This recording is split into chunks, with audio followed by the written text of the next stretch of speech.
Friends, ಇಲ್ಲಿ ನೋಡಿ, ಇಲ್ಲಿ ಯಾವ ರೀತಿಯಾಗಿದೆ ನಮ್ಮ ರಾಯಚೂರು ಜಿಲ್ಲಾ ಮಾನ್ವಿ ತಾಲೂಕು ಹೊಸಲಮರಡಿ ಕ್ಯಾಂಪಿನಲ್ಲಿ ಇವತ್ತು ಮಧ್ಯಾಹ್ನ 3 ಗಂಟೆಗೆ ನಮ್ಮ ರೈತರು ಹುಲ್ಲನ್ನು ಸಾಗಿಸುವ ಟೈಮಲ್ಲಿ ಹುಲ್ಲು ಸ್ವಲ್ಪ ಮೇಲೆ ವೈರಿಗೆ ಟಚ್ ಆಗಿ ಬೆಂಕಿಗೆ ಆಹುತಿಯಾಗಿ ಹುಲ್ಲೆಲ್ಲ ಸುಟ್ಟೋಗ್ತಾ ಇದೆ. ಮತ್ತು ರೈತರು ಇಂಜಿನನ್ನು ಮುಂದಕ್ಕೆ ತಗೊಂಬರಲು ತುಂಬ ಕಷ್ಟಪಡ್ತಿದ್ದಾರೆ. ನೋಡಿ ಫ್ರೆಂಡ್ಸ್, ಯಾವ ರೀತಿ ಬೆಂಕಿ ಎತ್ತಿದೆ. ಅದೇ ರೀತಿ ನಮ್ಮ ರೈತ ಬಾಂಧವರು ಹುಲ್ಲನ್ನು ಸಾಗಿಸುವ ಸಮಯದಲ್ಲಿ ಯಾವುದೇ ರೀತಿಯಾಗಿ ತೊಂದರೆ ಆಗದಂತೆ ಬಹಳ ಮುನ್ನೆಚ್ಚರಿಕೆಯಿಂದ ಹುಲ್ಲನ್ನು ತೆಗೆದುಕೊಂಡು ಹೋಗಬೇಕು. ಇಲ್ಲ ಅಂತಂದರೆ ಈ ಥರ ತೊಂದರೆ ಆಗ್ತಾ ಇರುತ್ತೆ. ನಮ್ಮೆಲ್ಲ ರೈತ ಬಾಂಧವರಿಗೆ ವಿಡಿಯೋನು ಶೇರ್ ಮಾಡಿ. ಮತ್ತೆ ಫ್ರೆಂಡ್ಸ್, ನಮ್ಮೆಲ್ಲ ರೈತರು ಬಹಳ ಎಚ್ಚರಿಕೆಯಿಂದ ಹುಲ್ಲನ್ನು ಸಾಗಿಸಬೇಕು. ಈ ವಿಡಿಯೋ ನೋಡಿ ನನಗೆ ತುಂಬ ಬೇಜಾರಾಗ್ತಾ ಇದೆ.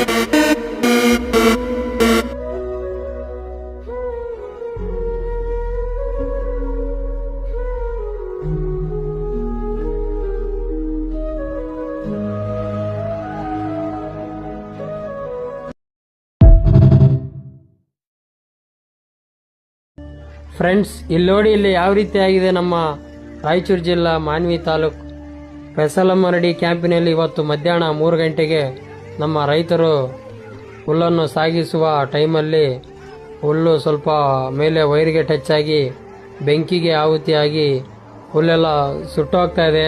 ಮತ್ತು ರೈತರು ಇಂಜಿನನ್ನು ಮುಂದಕ್ಕೆ ತಗೊಂಬರಲು ತುಂಬ ಕಷ್ಟಪಡ್ತಿದ್ದಾರೆ. ನೋಡಿ ಫ್ರೆಂಡ್ಸ್, ಯಾವ ರೀತಿ ಬೆಂಕಿ ಎತ್ತಿದೆ. ಅದೇ ರೀತಿ ನಮ್ಮ ರೈತ ಬಾಂಧವರು ಹುಲ್ಲನ್ನು ಸಾಗಿಸುವ ಸಮಯದಲ್ಲಿ ಯಾವುದೇ ರೀತಿಯಾಗಿ ತೊಂದರೆ ಆಗದಂತೆ ಬಹಳ ಮುನ್ನೆಚ್ಚರಿಕೆಯಿಂದ ಹುಲ್ಲನ್ನು ತೆಗೆದುಕೊಂಡು ಹೋಗಬೇಕು. ಇಲ್ಲ ಅಂತಂದರೆ ಈ ಥರ ತೊಂದರೆ ಆಗ್ತಾ ಇರುತ್ತೆ. ನಮ್ಮೆಲ್ಲ ರೈತ ಬಾಂಧವರಿಗೆ ವಿಡಿಯೋನು ಶೇರ್ ಮಾಡಿ. ಮತ್ತೆ ಫ್ರೆಂಡ್ಸ್, ನಮ್ಮೆಲ್ಲ ರೈತರು ಬಹಳ ಎಚ್ಚರಿಕೆಯಿಂದ ಹುಲ್ಲನ್ನು ಸಾಗಿಸಬೇಕು.